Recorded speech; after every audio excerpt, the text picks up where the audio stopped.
안녕하세요. 공울반야 열애장 제23강 진행하겠습니다.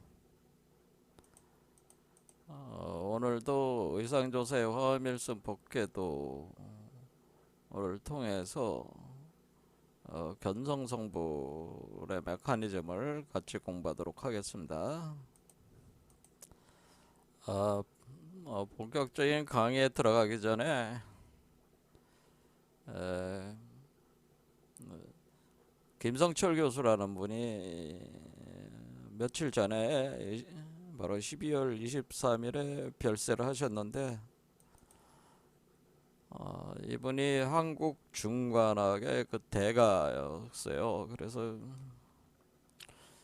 그 학문도 굉장히 출중하시고 또 나름대로 그 우리 한국에서 세계를 이끌 만한 체계불학 구성을 어, 어, 만들기 위해서 그 불철주야 열심히 노력을 많이 하셨어요.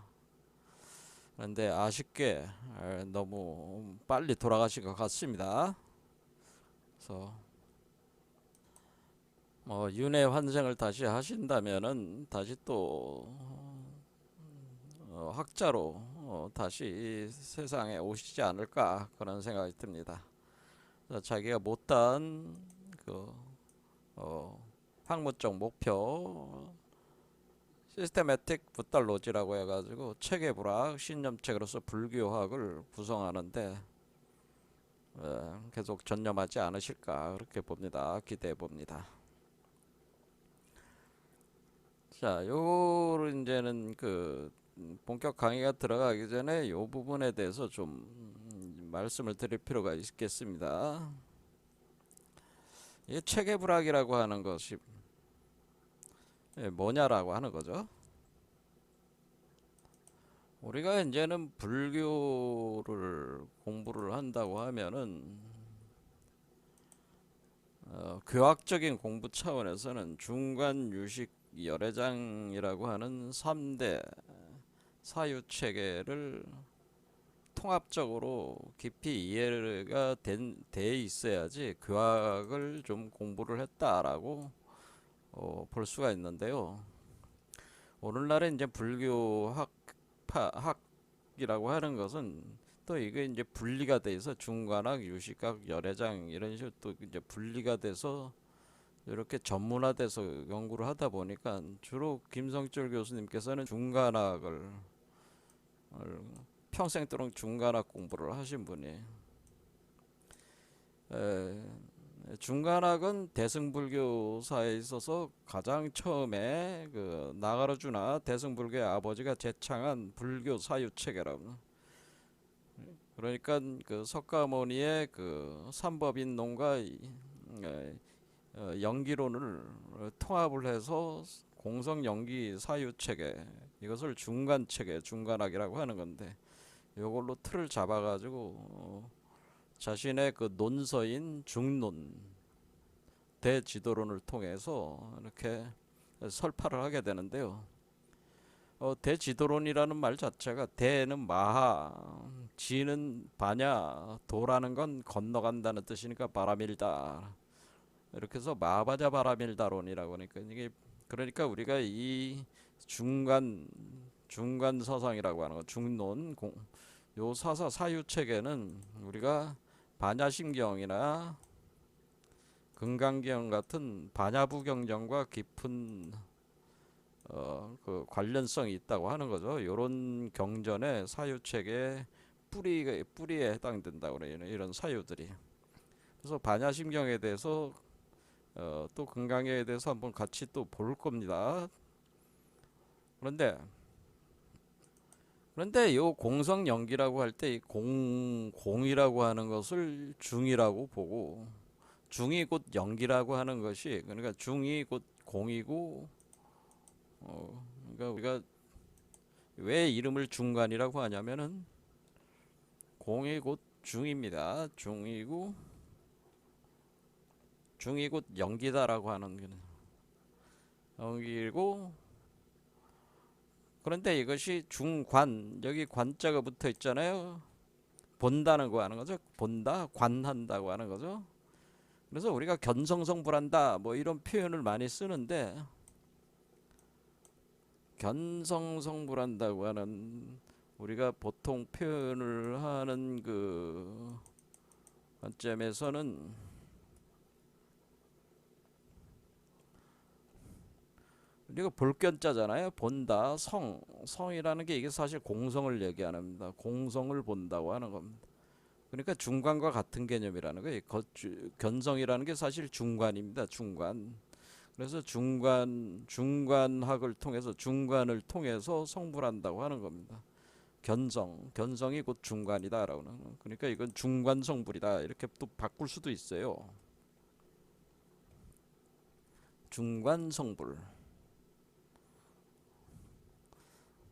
그러니까 견성은 곧 중관이다. 중관성불이다 이렇게 볼 수가 있는. 그래서 우리가 이 견성한다는 것이 무엇인지를 우리가 깨달으려면은 이 중간하게 정통하지 않으면은 이 견성의 의미를 정확하게 알기가 어렵다는 거죠. 그래서 이 중간이라고 하는 거, 특히 이 관이라고 하는 것이 본다고 하는 게 뭐냐, 관한다고 하는 게 뭐냐, 이것에 대한 우리가 사실 깊은 공부가 있어야 됩니다. 근데 이런 부분에 있어서 제대로 공부가 돼 있으신 또 스님들이 그렇게 많지는 않다고 하는 거죠. 자, 어쨌든 간에 우리가 그 대승불교라고 하는 것은 중간학에서 시작을 해서 아상가와 바스반드의 유식학으로 들어가는 거죠. 그래서 유식학에서는 주로 유식학에서는 논서가 뭐가 있냐면, 이것은 유가사지론이라는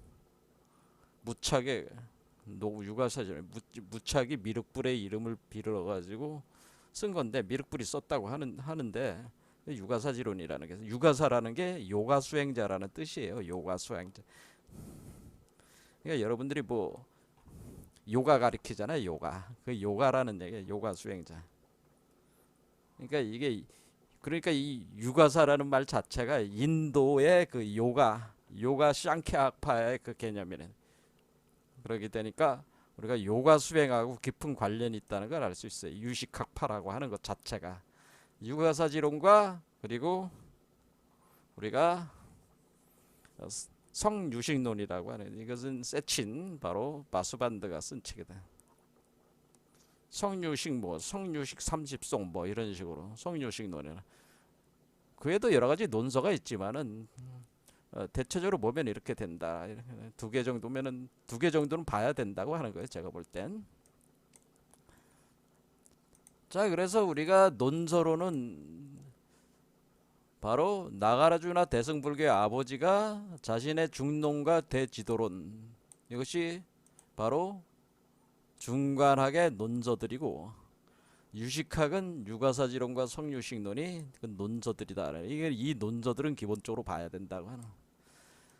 그 다음에 열애장 사상이라고 있는 거죠. 자, 열애장 사상은 중간 유식이 불교의 양기둥이라면은 일종의 중간 유식이 통합을 통해서 우리 몸속에서 심어지는 불성의 씨앗, 그렇죠, 이거 법성이죠. 이 법성의 씨앗을 활성화시키는 개념이기 때문에 요거는 중간과 유식과 통합적으로 이해가 되는데, 별도의 학문으로 깊이 이것이 분류가 되어 있지는 않다. 하지만은 제가 볼 때는 궁울반야 열애장이라고 제가 이 학문적 이 강의의 제목을 이렇게 정한 데는 열애장이야말로 가장 중요한 사상이다라고 하는 것이 제 관점이기 때문에, 왜냐하면 중간 유식이 보다 열애장으로 중간 유식 사상을 통합해야 된다는 게 저의 입장이니까, 이런 점에서는 우리가 열애장이 더 중요한 사유체계다 이렇게 보는 거죠. 모든 사람에게는 부처의 씨앗이 있고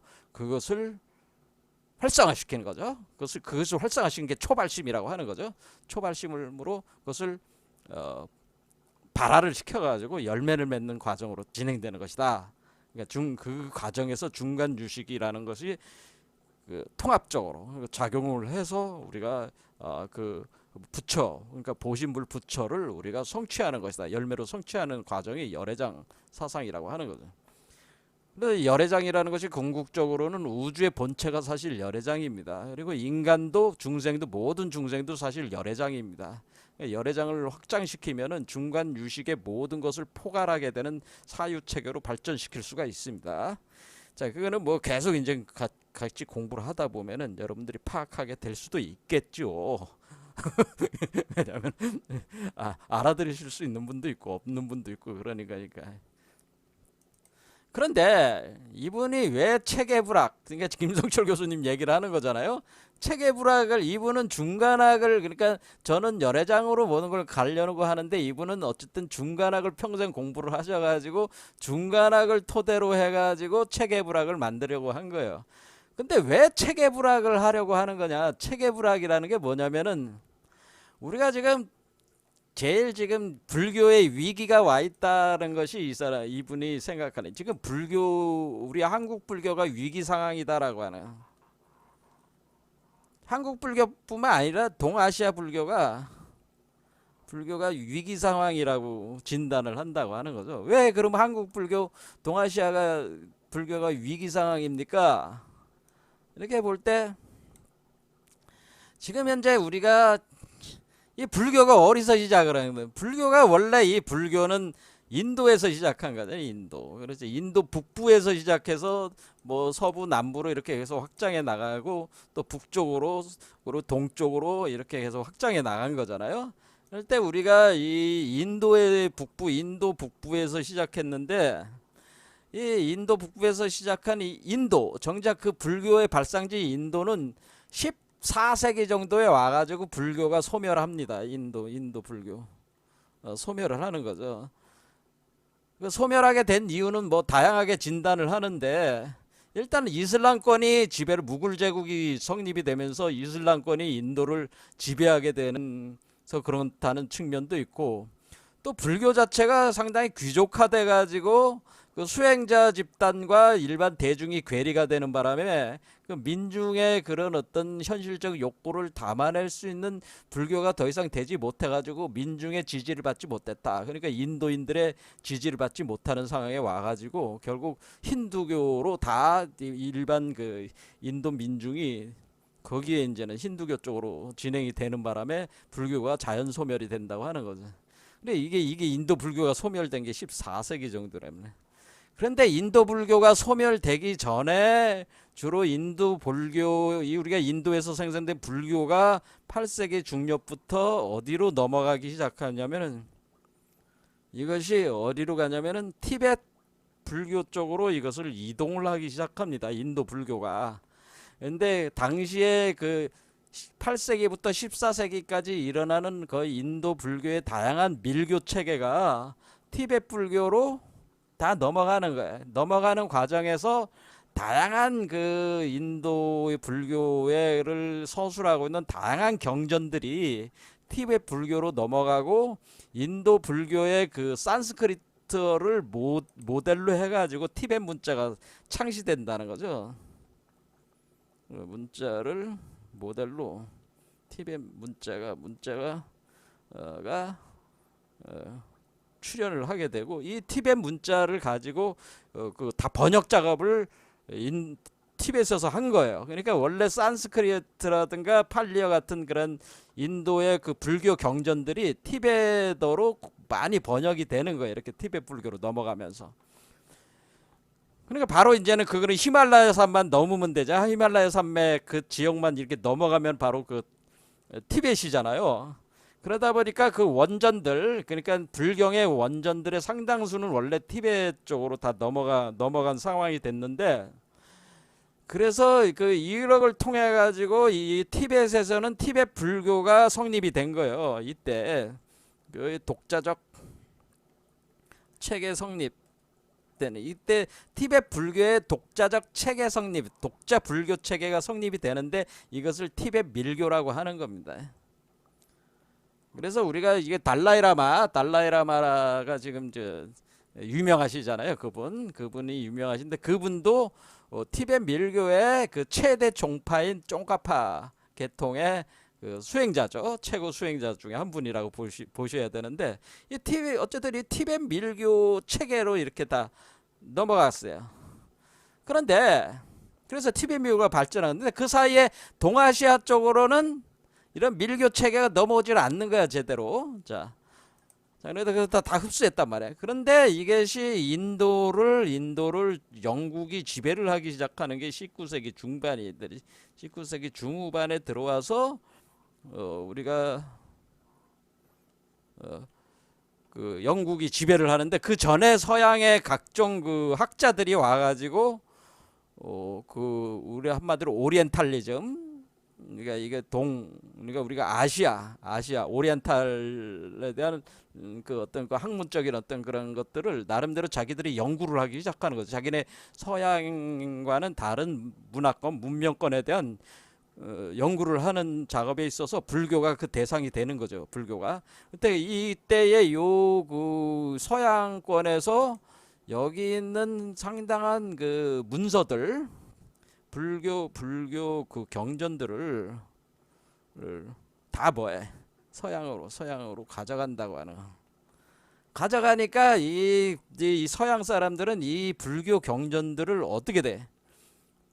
문헌 고증을 하는 거죠. 문헌 고증을 하면서 연구를 하는 거죠. 그게 기존의 학문의 연구 방법, 문헌 고증학으로 이것을 이제 연구를 하는 겁니다. 불교를. 왜냐하면 자신들은 기독교가 있으니까 기독교적 관점에서 서양의 그 나는 서양인들은 자신들이 그 우월한 문명 구조를 만들었다고 생각하는 거니까 뭐야?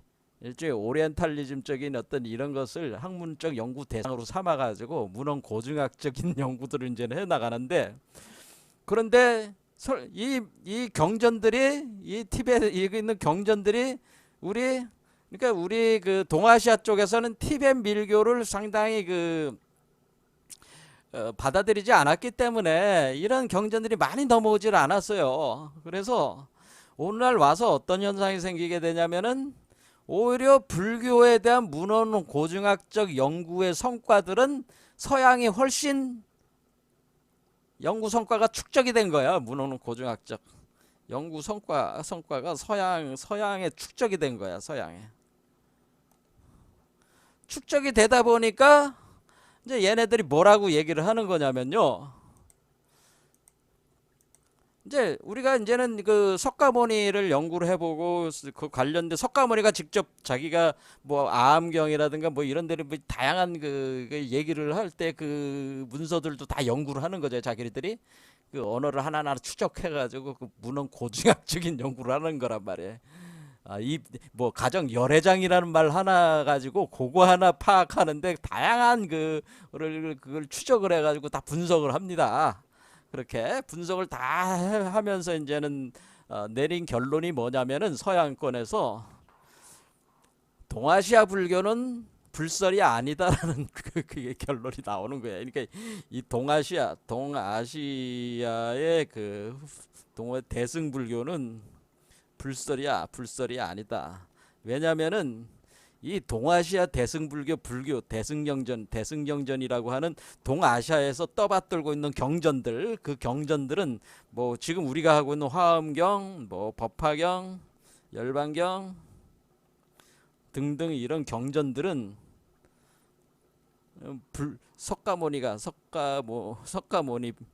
설한 법설이 아니다라고 하는 거야. 그것이 우리 석가모니 불이 설한 법설이 아니라는 그런 문헌 고증학적 연구 결과들이 나온 겁니다. 계속 축적이 나오니까, 그러니까 원래 이 대승경전의 바탕을 둬가지고 나온 전개가 되는 우리가 중간 유식 열애장론이라고 하는 이런 것들조차도 원래 불설이 아니라는 그런 개념으로 이렇게 가는 거예요. 점점 하다 보니까 지금 그런데 그거를 우리가 그 동아시아 쪽에서 반박할 수가 없잖아. 솔직한 얘기로 왜 동아시아에서 이랬지 문헌 고증학적인 연구를 안 했단 말이야 그동안. 그러니까 여러분들이 이제 중국 쪽 우리가 지금 한국에서 받아들인 그 불교는 주파가 뭐예요? 선종이잖아. 선종. 이 선종이라고 하는 우리가 화두가나선 위주로 하는 일인 선종이라고 하는 이 선종은 한마디로 중국화된 불교란 말이야. 중국 불교야. 그렇죠. 솔직한 얘기로 우리는 이 선종이라고 하는 이런 것들은 선종은 뭐야? 그 중국화된 불교야. 제가 공부를 뭐 제가 다양하게 했잖아요. 선 유불선을 공부를 할 때 선 유불선 도교 공부 이런 게 하면 노자라든가 장자적인 어떤 그런 사유 체계가 그 불교적인 거하고 융합을 해가지고 중국화된 불교 체계를 만드는 거예요. 근데 이 우리가 이 인도에서는 이 언어를 산스크리트나 빨리어라든가 뭐 티베트 언어도 그렇지만은 서술적 알파벳 문자들은 주로 모든 게 서술적으로 이것을 논리적으로 설명해 나가는데 이 중국은 뭐예요? 문자 자체가 한자잖아, 한자.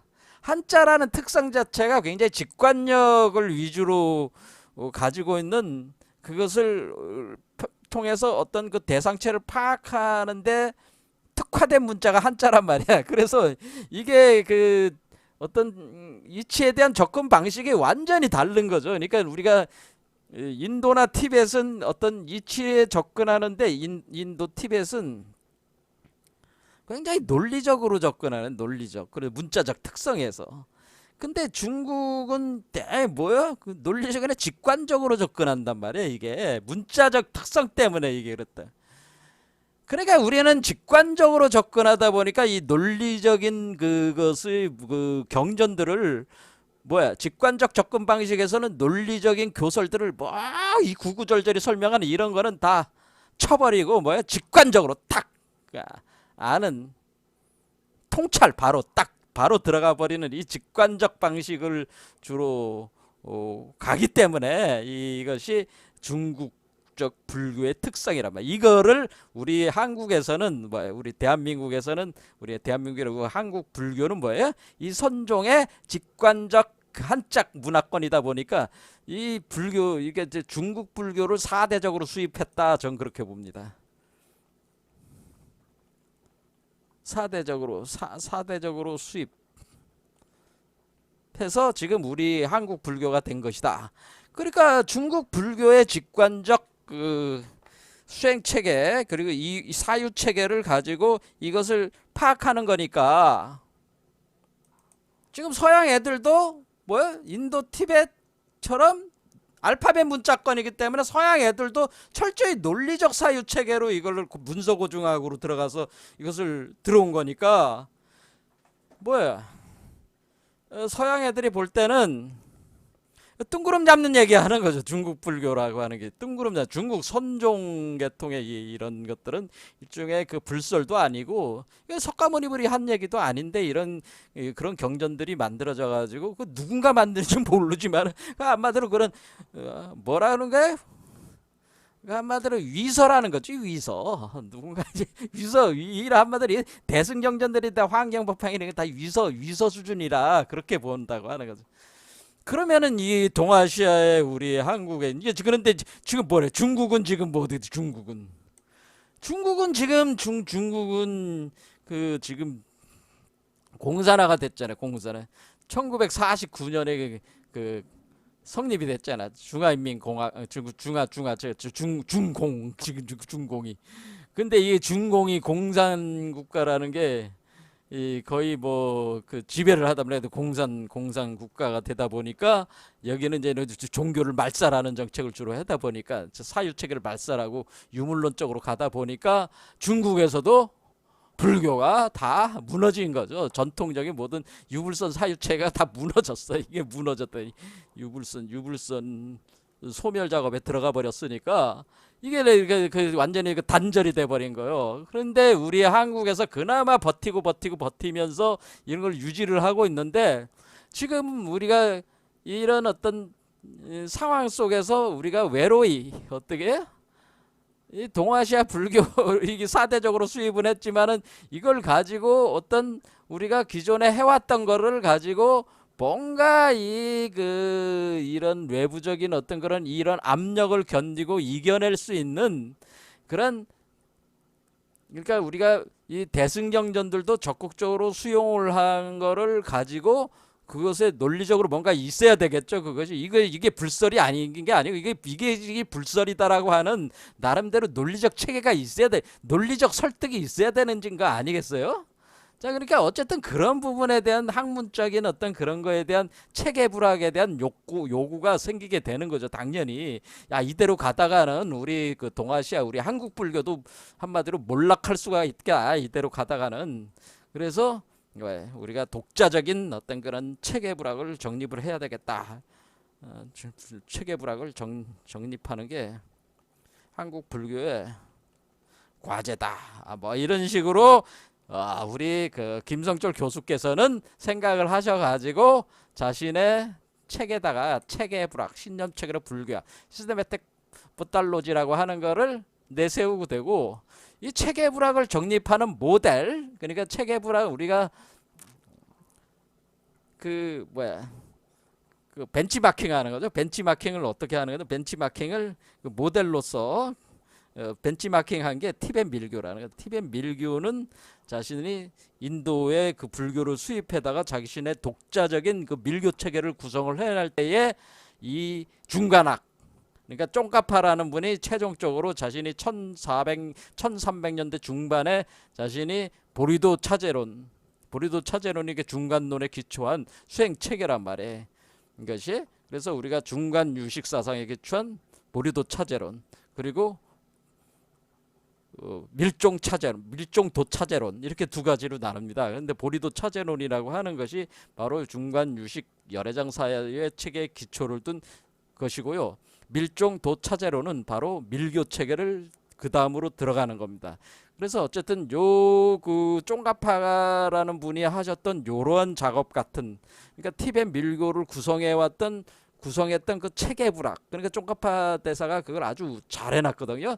그런 것처럼 우리도 뭔가 이렇게 한국에서 이런 체계 불학을 구성을 해가지고 세상에 제시를 해야 되겠다라는 그 열망을 가지고 이렇게 그 학문을 하신 거다, 그런 얘기예요. 그래서 사실 그게 이 흔적에 이런 게 남아 있는 거, 이런 게 지금 이분이 쓴 책이 이게 이분이 써서 발간된 책들이에요. 관심 가지신 분들은 한번 읽어보세요. 예.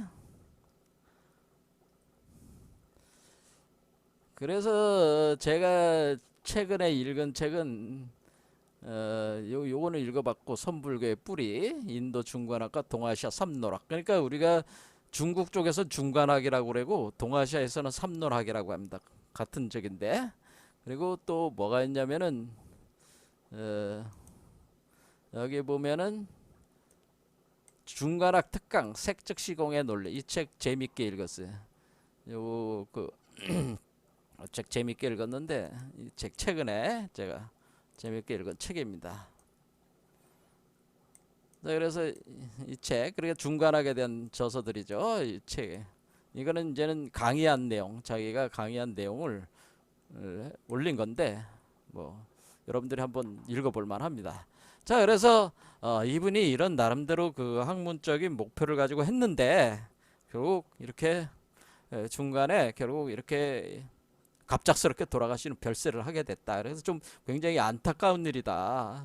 저도 그러면 우리 궁울빛 아카데미에서 하는 거는 그럼 뭡니까? 제가 하는 것도 역시 마찬가지로 체계 불학을 구성을 하려는 게 저의 목표죠, 사실은. 제가 궁울반야 열애장으로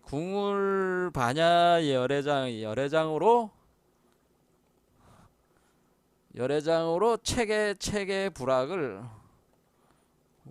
완성을 하려는 게 목표라고 생각하시면 돼요. 그러니까 저도 궁울반야 열애장이라는 사유 체계로 우리 불교를 체계 불학적 체계로 완성하는 거, 완성해서 세상에 제시를 하는 것이 사실 저의 목표이기도 하기 때문에 목표를 사실 공유를 하고 있는데, 이분은 중간학을 기초로 해서 우리가 이제 티벳 밀교에서도 중간학으로 시작해서 보리도 차제론으로 기초를 해가지고 밀종 도차제 광론으로 완성을 받듯이 이분은 중간학으로 시작을 하는 거고, 저는 뭐예요? 열애장 사상으로 저는 이것을 하겠다고 하는 거죠. 그러니까 방향성이, 저는 열애장을 핵심 사상으로 가는 거고, 이분은 중간학을 위주로 이렇게 전개를 해 나름대로 이 학문적인 목표를 가지고 해왔다, 그런 겁니다. 자, 그래서 우리는 궁울반야 열애장으로 해서 체계 불학을 완성을 해서 이것을 통해서 세상 사람들이 불교를 통해 가지고 이 사람들이 견성성불을 할 수 있게끔 어떤 그 방향성을 제시를 해보려는 것이 저의 개인적인 그 바람입니다. 제 입장에서는. 저는 뭐 불교 공부를 이분처럼 뭐 평생 동안 뭐 학문적으로 이렇게 한 사람은 아니고 그 학교 다니면서 한 사람은 아니고 저는 제야학자죠.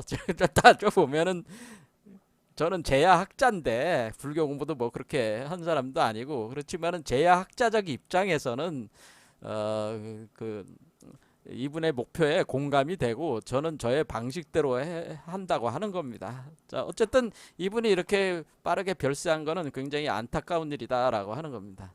그런데 우리가 불교를 이해를 하려면은 어쨌든 간에 이 중관 유식 열애장이라고 하는 것의 이 교학 체계 상당히 이걸 통합적으로 심오와 그 심오 광대하게 이해를 하고 있어야지 불교를 우리가 깊이 이해가 되는 것이지. 근데 제가 지난 시간에도 엄청나게 엄청나지는 않지만 뭐 그 스님들에 대해서 비판을 많이 했잖아요. 그런데 그 스님들이 하는 그런 거는 서양 학자들이 볼 때는 뜬구름 잡는 얘기야 다. 그거는 뭐야 불설도 아니고 자기 내피셜들이라고 그렇게 생각할 수밖에 없는 내용들이 주로 스님들이 하고 있는 그런 거라는 거죠. 그러니까 자기 자신도 잘 모르는 걸 가지고 이렇게 떠들고 있는 것이다 라는 식으로 제3자가 볼 때는 서양 쪽에서 볼 때는 그렇게 보일 수도 있다. 그런 거를 감안을 하시라 그런 얘기입니다.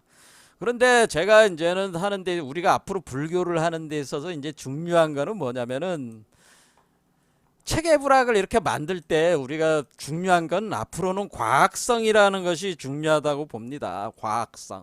과학성을 갖춰야 된다. 이 과학성이라고 하는 것은 뭐냐면은 우리가 과학이라고 하는 것은 일단은 뭐예요? 일단 실증이 돼야 된다는 거예요. 이게 일단 첫 번째 과학성의 기준은 뭐야? 보편 객관성이 있어야 된다고 하는 거죠. 이 보편 객관성이라고 하는 것은 같은 하나의 그 체계 불학적 체계가 있으면은 그거 가지고 이 사람이 해도 같고 저 사람이 해도 같고 똑같아야 된다는 거야. 어떤 사람에게는 다르면은 안 된다는 거죠. 그러니까 보편적이어야 된다는 거죠. 누구나에게 통하는 그런 것이어야 돼. 그러니까 누구나 들어도 객관적으로 인정을 할 만한 체계라야 된다는 거지. 보편 객관적 그리고 여기다 하나 더 치면 어떤 역사적 그 사유라고 하는 우리가 어떤 사상이라고 하는 것은 당대 바로 탁 나오는 게 아니고 오랜 시간을 거치면서 이렇게 자라나오는 거거든요. 성숙해 오는 거기 때문에 보편 객관적 역사적 그 과정이 있습니다. 이런 것이 토대로 돼가지고 이것이 가설 체계로 정립이 되는 겁니다. 우리가 견성성불하는 가설 체계라고 하는 거죠. 견성성불 가설 체계, 견성성불 가설 체계다 이게. 그러면 이 가설 체계라고 하는 것이 두 번째 뭐야 돼? 실증이 돼야 되네. 실증인데 이거는 어떤 특수한 실증이 아니고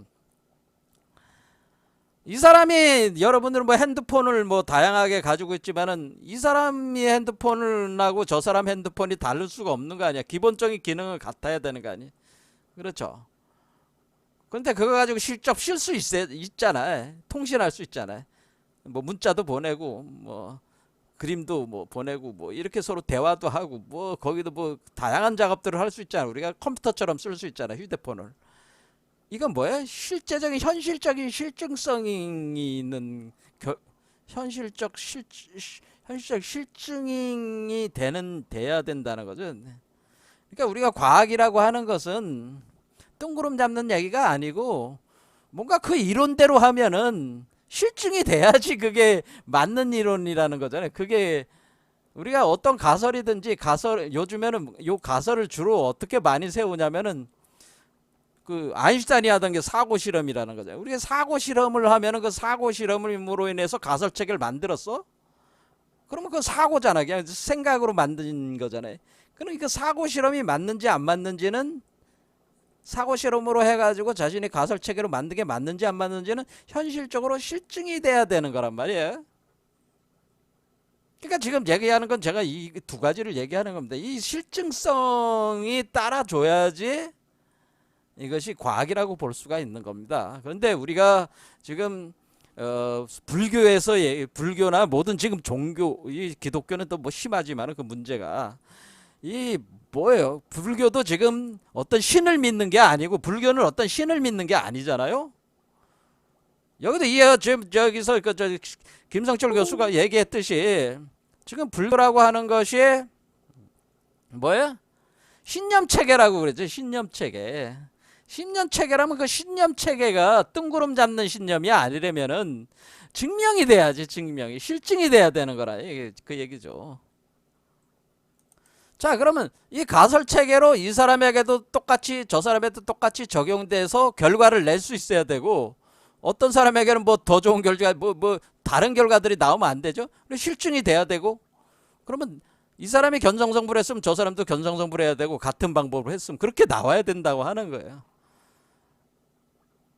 이거를 항상 생각을 하면서 우리가 체계불학을 구성을 해야 된다고 하는 겁니다. 그래서 지금 이게 제가 제시하는 이 궁울반야 열애장이라고 하는 것이 하나의 가설책일 수 있지만은, 이것을 운영을 했을 때 여러분의 몸에다가 적용을 해서 수행 과정으로서 운영을 했을 때 실제로 보신 분이 나와야 돼요. 그렇죠? 실증이 돼야 된단 말이에요. 앞으로 제가 해야 될 일은 사고 실험을 여태까지 계속 한 거예요. 지난 7년 동안 제가 사고 실험을 계속해서 가설 체계를 만든 겁니다. 계속 이거를 보편, 객관적, 역사적 어떤 그 토대를 둔 이 가설 체계를 만들었습니다. 그게 궁울반야 열애장이다 이렇게 하면은 이것이 체계 불학이다 할 수 있습니다. 근데 이것이 실제로 우리가 자신에게 적용을 했을 때 실제로 이런 여기서 이 가설 체계가 를 돌렸을 때 나와야 될 그 결과가 나와야 된다고 하는 것이 그것이 과학적 실증이라고 하는 겁니다. 자, 이런 겁니다. 그 다음에 이제는 세 번째는 뭐냐면은 우리가 앞으로 불교 철학은 뭐냐면은 과학 체계와 융합해야 된다고 하는 것이 저거는 저의 생각입니다. 과학 체계. 자, 우리는 불교라고 하는 것은 불교는 뭐냐면 불교는 여기서는 불교는 철학이 아니고 자연학이에요. 사실은 자연. 그러니까 불교는 과학이다 이 얘기입니다. 제 얘기는 불교는 과학이지, 불교는 그러니까 지금 가설 체계가 있으면 실증이 된다는 건 과학이잖아요. 그러니까 불교는 과학이 되어야 되는 것이지 불교는 철학이 아니다. 그러니까 더 적극적으로 얘기하자면은 불교는 철학이나 종교를 지향하는 게 아니고, 철학이나 불교는 종교나 철학이 아니고 과학이다라고 하는 것이 이렇게 가야 되는 게 맞다고 봐요. 그래서 우리가 여태까지는 관념론으로 빠져가지고 간 거는 철학으로 간 거란 말이에요. 근데 불교는 궁극적으로 과학이어야만 되고, 그래서 과학과 결합을 해서 설명돼야 된다고 하는 거죠. 제 말씀은. 그래서 오늘부터 이제는 그 과학과 결합이 돼서 이제 과학과 결합을 해서 설명하는 그 체계, 이런 거를 이제는 제가 한번 시도를 해보는 겁니다. 시도를 해보고, 그리고 여러분들이 뭐 그럴듯하다 뭐 이렇게 듣는 분들도 있고, 아니면 사이비 과학이다, 유사 과학이다 뭐 이렇게 생각하시는 분들도 있을 것 같아요. 자, 그래서 우리는 이 기존의 과학적 성과를 가지고, 이론 체계를 가지고 불교를 과학으로 만드는 체계, 이거를 한번 고민을 해보자 그런 얘기입니다. 자, 그러면은 오늘 이제 보려고 했던 게가 이제 털구멍 우주에 대한 거죠. 털구멍 우주다. 자, 기존의 흐름을 따라가면서 이제는 해야 되니까, 우리가 초발심시 변정각 할 때 그 초발심 공덕품에서 우리가 법회보살이 지금 제석천에게, 인드라 천신 제석천에게 도리천에 올라가서 이제 설법하는 내용이죠. 네가 초발심을 일으키면 바로 이 순간 네가 초발심을 일으킨다고 하는 것은, 네가 초발심은 뭐야? 내가 부처가 돼야 되겠다라고 하는, 견성성불해야 되겠다는 그 발심을 얘기하는 거죠. 견성성불했다. 견성성불해야 되겠다는 마음을 일으켰다. 마음을 지금 이 순간 일으켜라. 그 마음을 내라고 하는 거야. 일으킨다고. 그 마음을 일으킬 때 바로 이 순간 일으킬 때 바로 견성성불이 시작이 된다고 하는 거예요. 그렇죠? 자, 우리는 이것을 일으킬 때 어떻게 되냐? 바로 이 순간이 바로 이 현재인데 초발심을 일으키는 바로 그 일념, 내가 견성성불하겠다는 그 생각을 일으킬 때 바로 이 순간이 과거와 현재가 과거와 미래가 만나는 순간으로 뭐예요? 과거와 미래가 초발심 메커니즘으로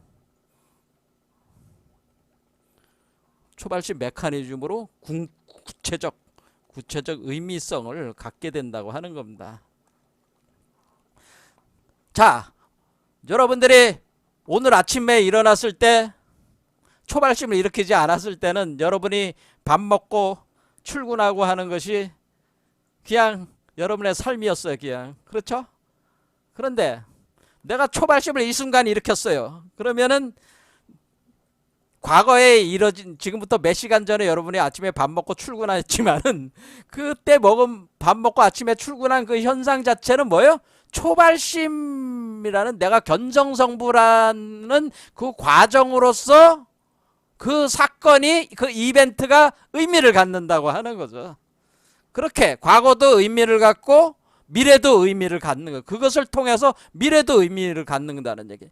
그럼 우리가 과거는 변할 수가 없습니다라고 하는 얘기가 아니라 과거를 우리가 재계열화시킬 수 있다고 하는 거다. 과거는 과거라고 하는 것은 이미 지나갔으니까 변할 수가 없습니다. 우리는 그런 식으로 생각을 했단 말이야. 이것이 우리가 그 뉴턴 과학이나 이런 데서 얘기하는 결정론적 세계관이라고 하는 겁니다. 어떤 조건에 의해서 성립이 돼서 운영되는 것은 한번 지나간 거는 그걸로 딱 끝나서 고정된 것이지 과거를 어떻게 바꿔? 이렇게 우리는 생각을 하지만은 공성연기로는 뭐예요? 현재를 바꿈으로써 과거를 바꾸고 미래를 바꿀 수가 있다는 거야. 다 상관이 있다는 거예요. 이 3개가. 그래서 내가 현재 이 순간, 내가 이 초발심을 먹는 순간 과거도 바뀐다는 거예요. 이해가 되십니까? 이것이 연기론이에요. 그러니까 과거와 미래가 현재가 하나로 엮여 있는 거예요. 근데 이 현재 속에 엮여 있는 거지. 내가 이 순간 먹는 마음에 의해서 과거도 바뀌는 거예요. 사실은 과거도 바뀐다라고 하는 겁니다. 그래서 과거를 바꾼다. 여러분들이 과거에 고생을 엄청 했어. 개고생을 하면서 먹고 살기도 힘들고 말이야. 개고생하면서 살고 있는데 여러분들이 개고생하는 게 너무너무 힘들었어요. 근데 내가 성불해야 되겠다, 견성성불해야 되겠다 마음 먹는 순간 내가 그 계속 개고생한 것이 다 뭐예요? 내가 견성성불하기 위한 과정으로서 여러분들이 수용이 되는 거죠. 그 에너지를 쓸 수가 있는 거지. 그러니까 개고생한 것이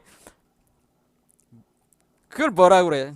매몰 비용으로 사라지는 게 아니고 여러분들이 초발심을 일으키는 바로 그 순간 여러분이 과거에 여러분이 투자했던 것, 그것이 시간과 에너지를 투자했던 것이 매몰 비용으로 사라지는 게 아니라 여러분의 마음을 바꾸면은 초발심을 바꾸면 그 매몰 비용으로 사라지는 게 이제는 구체적인 투자로 바뀌는 거죠. 투자. 이렇게 바꾸는 겁니다. 그런 얘기예요. 이게 초발심이라고 하는 게. 자, 그런데 이 초발심을 일으킬 때 뭐냐면은 그런 의미가 있는 거고, 그래서 이렇게 초발심을 일으키는 것이 결국 미래적으로는 우리가 궁극적으로는 완전한 지혜를 성취하고자 하는 과정이다라고 하는 겁니다. 그럼 완전한 지혜를 성취하려는 과정이지. 그럼 완전한 지혜라고 하는 것은 나 자신에 대한 지혜, 내가 누구냐라는 거에 대한 답을 얻는 것을 넘어서 이 우주는 도대체 뭐냐라는 거에 대한 답을 얻는 과정이에요. 그래서 답을 얻어나가는 과정이 성불 과정은. 그래서 완전한 지혜를 얻을 때 우린 최고의 그 지혜 중에 지혜는 뭐예요? 이 우주에 대한 지혜인데, 오늘은 이제 그 털구멍 우주에 대한 거를 이제는 보겠다라고 하는, 이거를 우리가 과학으로 이해를 해보자라고 하는 겁니다. 자, 털구멍 우주. 그래서 여기 이렇게 써 있죠.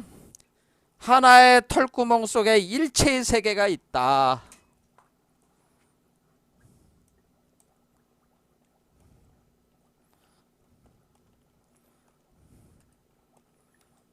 하나의 털구멍 속에 일체의 세계가 있다. 일체의 세계 속에 일체의 털구멍의 세계가 성질이 있다. 그러니까 일체 모든 세계는 일체의 세계는 모든 일체 세계들은 다 털구멍에 성질이 있다. 그러니까 모든 세계들은 다 기본적으로 털구멍 우주라는 뜻이에요. 이랬지. 모든 세계는 기본적으로 털구멍 우주다. 우주다. 이런 얘기예요, 이게. 그렇겠죠? 모든 세계는 기본적으로 털구멍 우주다라고 하는 겁니다.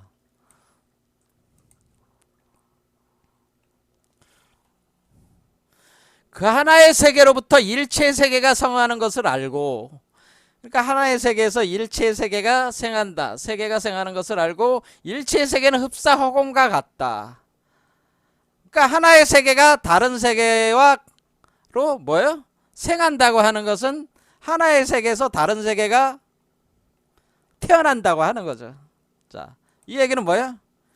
하나의 털구멍 세계에서 다른 털구멍 세계가 태어난다라고 하는 태어난다. 어떤 털구멍 세계가 있는데 그 털구멍 세계에서 다른 털구멍 세계가 태어나는 거예요. 그러니까 이 하나의 털구멍 세계가 모체가 되고 이렇게 태어나는 털구멍 세계는 자체. 그러니까 이게 자식 우주가 되는 거죠. 이거는 부모 우주가 되고 이건 자식 우주가 된다라고 하는 겁니다. 그리고 또 뭐라 그러면은 일체 세계는 허공과 같다.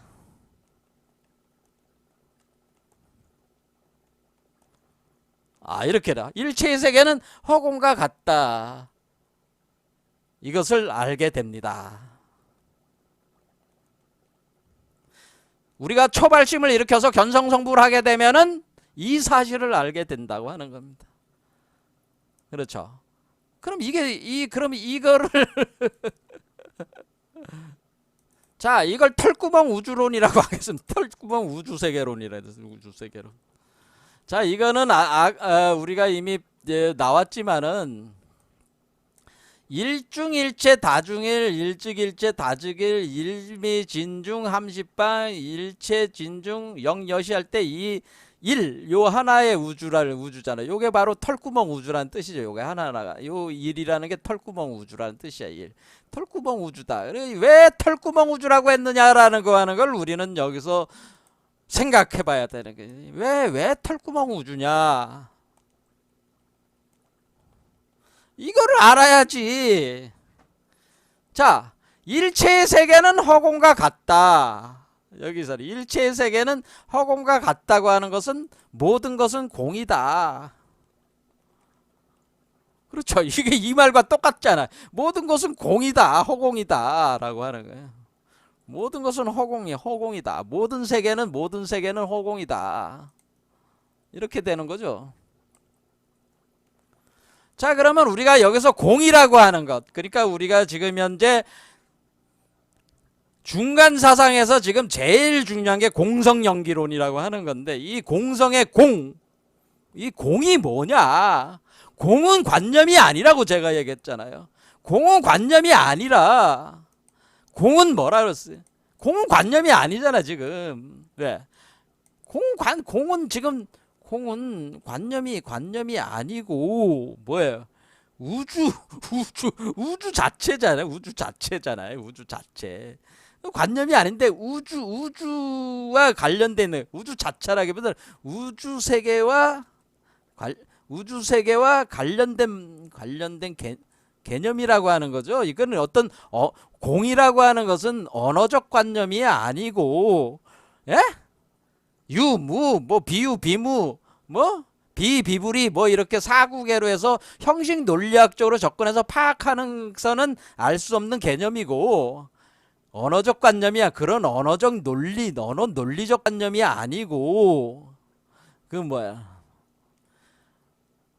말 그대로 살아있는 이 우주 자체와 우주 세계 자체와 관련돼 있는 핵심 개념이라고 하는 것을 얘기를 하는 거잖아요. 그러니까 우리가 공이라고 하는 것을 여태까지는 여러분들이 계속 어느 논리적 관념으로 계속해서 말장난하듯이 계속 공에 대해서 떠들어대고 있단 말이에요. 지금도 뭐 수많은 그 스님들께서 앉아가지고 맨날 공이니 뭐니 맨날 떠들어대고 있는데 그거는 다 뜬구름 잡는 얘기들이고 뭐야? 이거를 이제는 우주 세계와 관련돼 있으니까 우주 물리학으로 이해를 해 들어가야 된다고 하는 겁니다. 제 얘기는 그러니까 이것은 우주 세계와 관련돼 있으니까 이것은 뭐예요? 이것은 우주 물리학으로 이해해 보자. 이렇게 되는 거야. 그럼 우주 물리학으로 그러면 우리 오늘날 우주 물리학으로 이 털구멍 우주라고 하는 것을 이해할 수가 있습니까? 라고 우리는 이렇게 질문을 할 수가 있잖아요. 여기서 이제 아주 귀막힌 거죠. 이게 뭐냐면은 과거에는 이거를 이해할 수가 없었어요. 예전에 우주 물리학이 언제 시작이 됐냐? 우주 물리학이 언제 시작됐냐?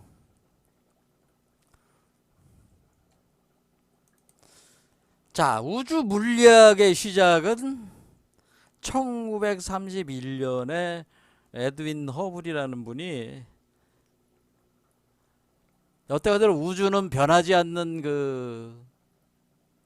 그런 세계로 알았어요. 그러다가 이 에드윈 허블이 자기 같이 연구하는 사람하고 뭘 알아냈냐면은 우주가 어떤 고정되고 정적인 우주가 아니고 이 우주는 팽창하고 있다는 걸 알았어. 우주가 팽창하고 있다. 이것을 알았고 오늘날은 이것이 우주가 빛의 속도로 팽창하고 있다는 것을 이제는 계속 연구를 하다 보니까 우주가 빛의 속도로 팽창하고 있다는 사실을 이것이 뭐예요? 이것을 그냥 말로 이렇게 한 게 아니고요. 말로 한 게 아니고 관측을 통해서 증명을 했단 말이야. 실제적 증명을 했다. 제가 아까 과학은 증명이라고 그랬잖아요. 관측을 통해서 증명을 했단 말이에요. 관측해 보니까 관측된 그 데이터를 다 해서 우주가 빛의 속도로 팽창하고 있다라고 이렇게 하는 거를 발표를 했단 말이에요. 그러니까 여태까지는 우주라고 하는 것이 그냥 고정되고 정적인 우주인 중에 그러니까 고정되고 거의 아무런 변화가 없는 걸로 생각했단 말이야. 그렇죠? 그런데 갑자기 우주가 그냥 엄청난 속도로 팽창하고 있다고 하는 거니까 사람들이 그때 이제는 우주 물리학이 이때 시작이 된 거예요. 우주가 그냥 이게 가만히 정적으로 있는 게 아니라 엄청나게 우주가 역동적이구나라고 하는 거죠. 우주가 우주의 역동성 파악을 했더니 역동성이 있었다네. 이 살아 움직이고 있다네. 우주가 살아 있다는 거죠. 그냥 우주가 살아 있는데 그럼 우주가 그냥 빛의 속도로 팽창하고 있으면은 어떻게 되냐? 이 우주의 역동성을 파악했더니 그러면은 그럼 처음 그 팽창한 시공간 지점이 있을 거 아니냐? 뭐 이런 게 그렇잖아요. 우주가 팽창하고 있으니까 팽창을 시작한 지점이 있을 거 아니야. 처음 팽창할 때. 그렇죠. 시공간이 생성되는 지점이 있을 거 아니냐. 그러니까 우주가 생성되는 지점, 처음 시공간이 생성된다고 하는 것은 어떤 세계 생성이죠. 어떤 세계가 만들어지는 우주 세계가 만들어지는 창조되는 우주 세계가 창조되는 지점이 있는 거 아니냐 않겠냐. 이거를 이제는 연구를 또 하기 시작하는 거죠. 그래서 우리가 왜 에드윈 허블이 1931년에 팽창하고 있다는 이 검증 결과가 중요하냐면은 이것이 바로 우주가 시작된 지점, 우주가 시작됐다고 하는 것은 그것이 시공간이 이때서야 시작이 됐다고 하는 겁니다. 이때 파악을 한 거예요. 그런데 뭐냐면은 이것이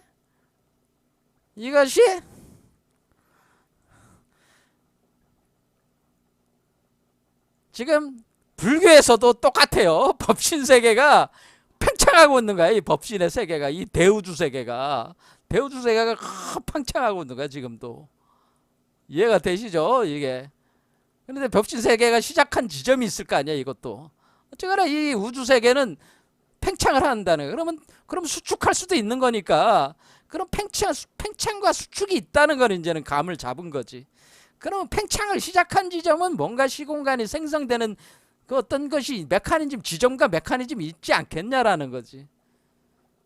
그렇죠? 자, 그래서 우리가 우주론이라고 하는 것이 이때 본격적으로 시작이 된 거니까 지금 우리가 불교 사상, 불교에 얘기하는 우주 세계론이라고 하는 이 그 화엄의 세계라고 하는 이 우주 세계, 이 다중 우주 세계에 대한 거를 인류가 서양에서 과학으로 파악하기 시작한 게 불과 90년 전이라고 하는 거죠.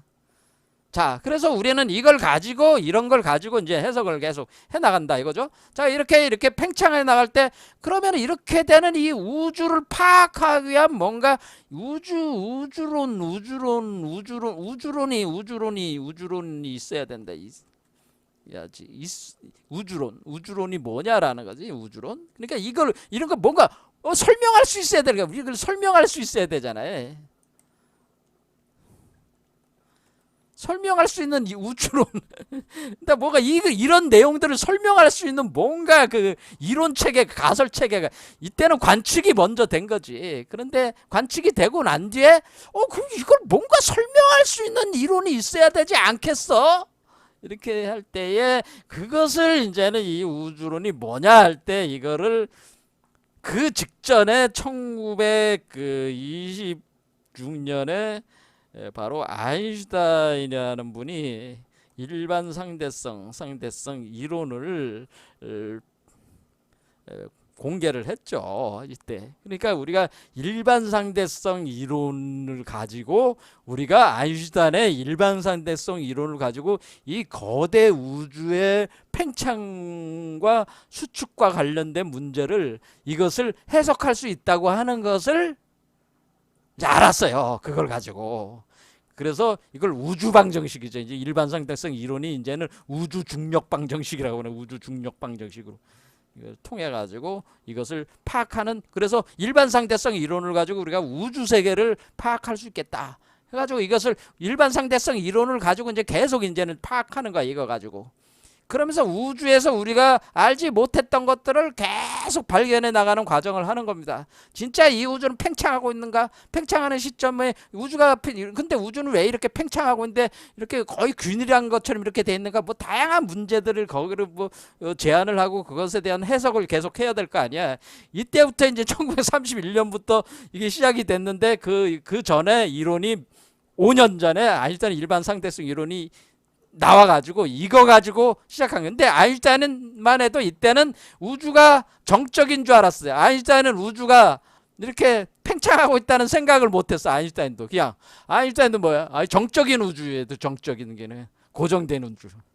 그러니까 우리가 그 불교에서 얘기하는 이 우주 세계를 파악할 수 있는 이론 체계는, 과학 이론으로서 이 세계는 불과 90년 전에 출현한 거라는 거죠, 사실은. 그러니까 이걸 가지고 우리가 불교의 이 화엄 세계를 우리는 파악을 해서 해보자는 거예요. 자, 지금 시간이 너무 많이 갔으니까, 자, 그러면 이렇게 여기서 이제는 끝내겠습니다만, 일단 이렇게 계속 가면은 결국에는 털구멍의 우주가 나와요. 이 털구멍 우주가 뭔가, 털구멍 우주의 실체가 뭐냐라는 걸 이제는 여기는 답이 나온다. 그런 털구멍 우주가 뭐냐? 라는 답이 나온다. 자, 이것을 이제 계속 밀고 나가서 추적해서 이것을 풀어 나가면은 털구멍 우주가 뭐냐라는 것을 여러분들에게 제가 설명할 수 있다라는 얘기입니다. 그런데 그 과정까지 시간이 좀 걸리니까 다음 시간에 하겠다 이겁니다. 왜냐면은 여기서 상대성 이론 다음에 양자역학이 나오고요. 그 상대성 이론과 양자역학을 결합한 촉근 이론과 그리고 막 이론이 까지 와야지 털구멍 우주에 대해서 우리가 파악할 수가 있습니다. 자, 요거까지 하는 거는 다음 시간. 그래야지 우리가 공이 뭐냐, 불교에서 얘기하는 그것도 여기서 알 수가 있어요. 털구멍의 털이 뭐냐, 털이 뭐야, 뭐 그런 거죠. 자, 다음 시간에 하겠습니다. 오늘 여기까지 하겠습니다.